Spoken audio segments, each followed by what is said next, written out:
Smith, and I serve as the executive director and founder of the Brotherhood of Excellence Academy.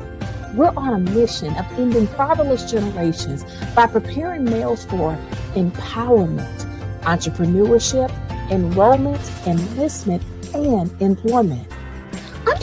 Under the empowerment segment of our mission, we have launched a broadcast called Teaching Boys and Raising Sons. Again, we have started a broadcast called Teaching Boys and Raising Sons. We're going to be interviewing mothers or fathers or even joint couples who are actually raising sons. In some instances, they may be raising sons now. They maybe have already raised their sons, and so they have the opportunity to reflect on how did they prepare them for manhood, or how did they have conversations about police brutality. Let's not forget George Floyd, and what kind of conversations did that take place within their household. We want to share what these parents, these mothers, these fathers have learned on their journey of raising sons. So Teaching Boys and Raising Sons, everybody can get something out of it. It might be a leadership nugget. It might be something that you have been really wanting to hear other people's thoughts and opinions about it. Again, we are super excited for the opportunity under our mission and one of the components of our mission is empowerment. And so we are so excited to be able to offer these empowerment segments under our broadcast, Teaching Boys and Raising Sons. Let's get started.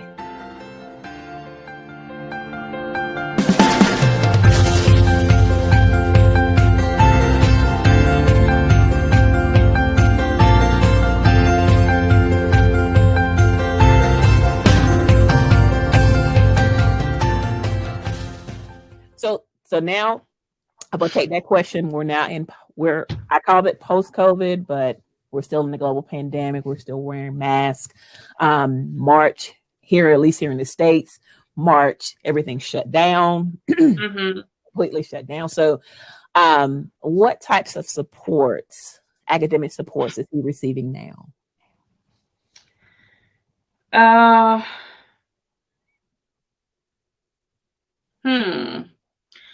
I would say it's pretty much this.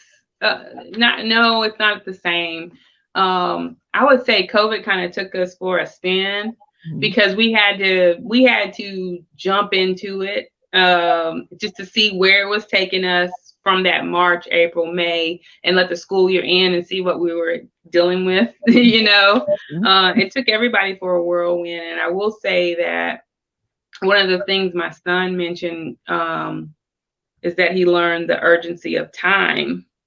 And we're talking about the advanced placement test here. Just for example, it was offered all over the world, no matter where you were at one specific time. Now, there are time zones. So where he would have had the comfort of a daytime test, he had to take his test, and like so many other people in this part of the world, students had to take their test in the early AM, meaning 3 a.m., 4 or 5 a.m.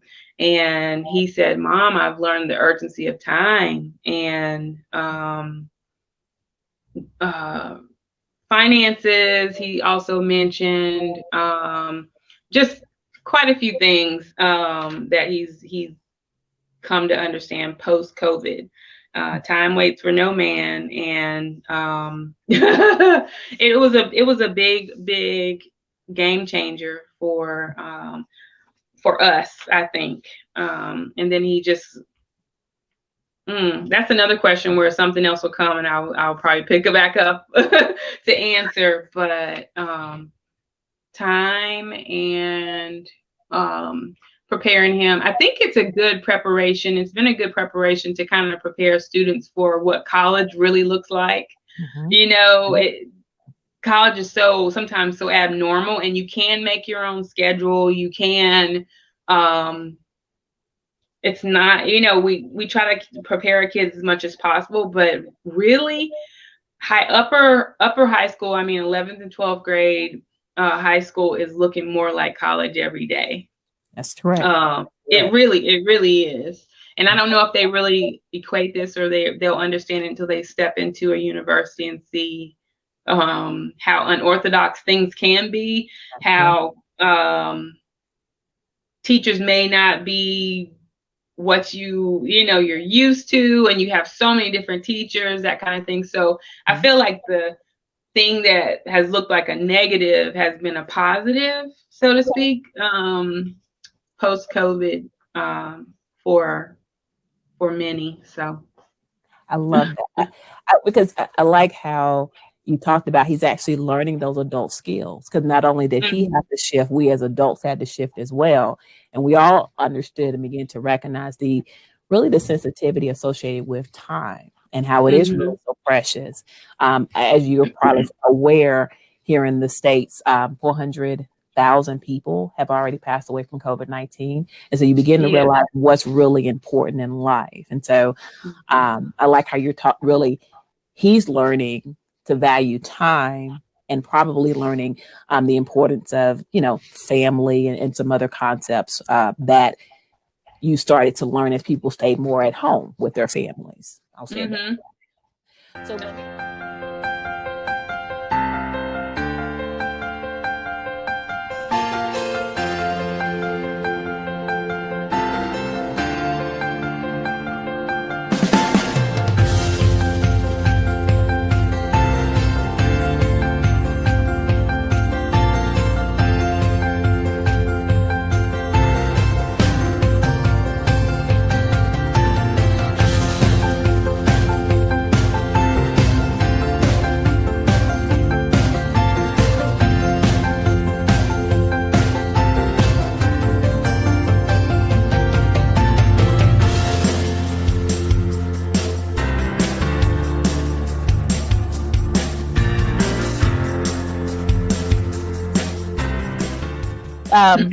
we'll split. Gonna switch gears again. We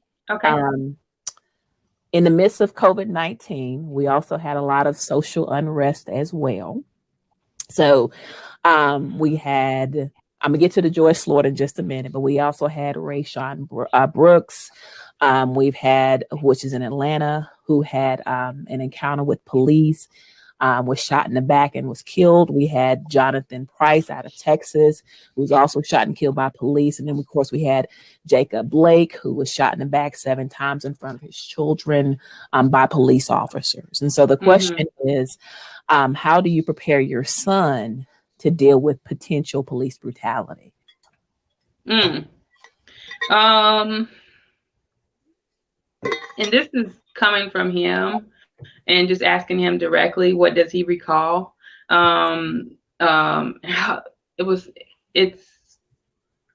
think we've prepared all along, but just to hear him say, in general, the biggest thing is always to speak up, to speak up, and so someone can hear you clearly, not to argue, and I will say that his dad has had so many different one-on-ones with him, and literally will show the video to him, and then they'll have the conversation. I'm using books, he's using the videos. So I mean, they speak for themselves. But then someone told me, at a certain time, instead of telling your children, it's now time to ask them questions, telling them things versus asking them things, so that they can have opportunity to talk. And that's one thing about my son, that he will take the time to answer you. And I mean, it's not going to be quick most times, but he will answer. And I know he's also mentioned that, and I'm not sure how he really thinks this is, and I'm not sure how we do this, but he says, try not to incriminate yourself, and I don't know where I can take that, or I might have to ask him further, but he's like, try not to incriminate yourself. Why would we, why would it seem as if we should have that type of let me just say it like this. Why is it that we have anything in, around us, or on us that looks criminal, Mm-hmm. But that's something that he said. He's like, I'll, try not to incriminate myself, meaning try to do what's asked. But at the same time, we have so many other questions to answer along these lines as to why these young men and women were treated the way they were, Mm-hmm. um, and what made them look criminal, when they probably were not. So, Mm-hmm. yeah. Staying along that same vein, what kind of Mhm. conversations did you have regarding the death of George Floyd? Uh, I think it wasn't so much the death, his death. I think it was what really caught, um, and I will have to say, and it doesn't give us an excuse to be not in the light of things, but we kind of catch things that happen in the States on the back burner, and it's like usually a review of things because of where we live.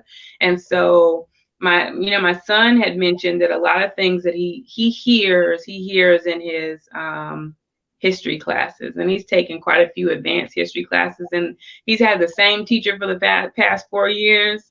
And so this gentleman they keep abreast of, or actually the students themselves keep abreast of what's going on, and he hears about it. And so when George Floyd and the video and everything came out, it was a thing of more or less what caught his eye. And I think the conversation he and his dad had were about the riots, what took place after the rioting, and then really Caleb just trying to understand.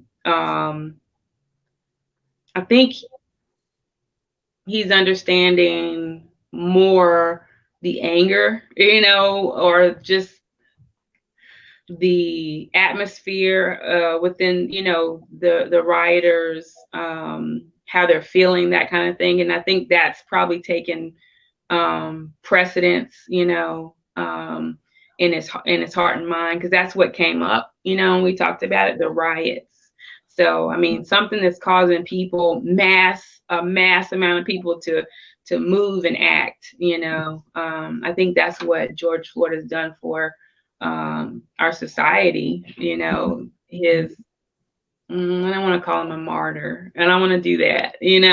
I want to say that he's ignited something for so many people. And I would say in the heart of my son, which I can't speak for his heart, but I do know that he's mentioned the riots quite a bit. So.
Smith, and I hope that you have had the opportunity to enjoy our broadcast. I hope that you've walked away with nuggets of wisdom, leadership components, and things that you could implement, whether it be in your family or whether it be in your learning environment or your teaching environment or whatever the case may be. Our hope and our prayer is that you walked away with something that is very tangible, that you can use immediately. If you have enjoyed this broadcast, take a moment and share it with others so that we can continue to spread the word of how we are utilizing the component of empowerment through our broadcast, Teaching Boys and Raising Sons, so that others can be empowered as we all walk in this thing called life together. Also, if you are looking to donate to an organization, please consider us. We are a 501c3 organization, and so all donations are tax deductible. Once again, if you are looking for an opportunity to give in order for us to continue this broadcast, visit our website, also listed below, but also take a moment to just donate or share or let individuals know of the great work that we're doing under our broadcast, Teaching Boys and Raising Sons. We again are so honored and privileged that you have taken time out of your day. We know we are all busy, and we are so excited that you have taken time out of your day to come and learn a leadership nugget, a word of wisdom, or something that we hope that will encourage you on your journey. Once again, I am Shamika Smith. I serve as the Executive Director and founder of the Brotherhood of Excellence Academy. Again, visit our website located at the bottom of your screen, and we look forward to seeing you next time. Take care.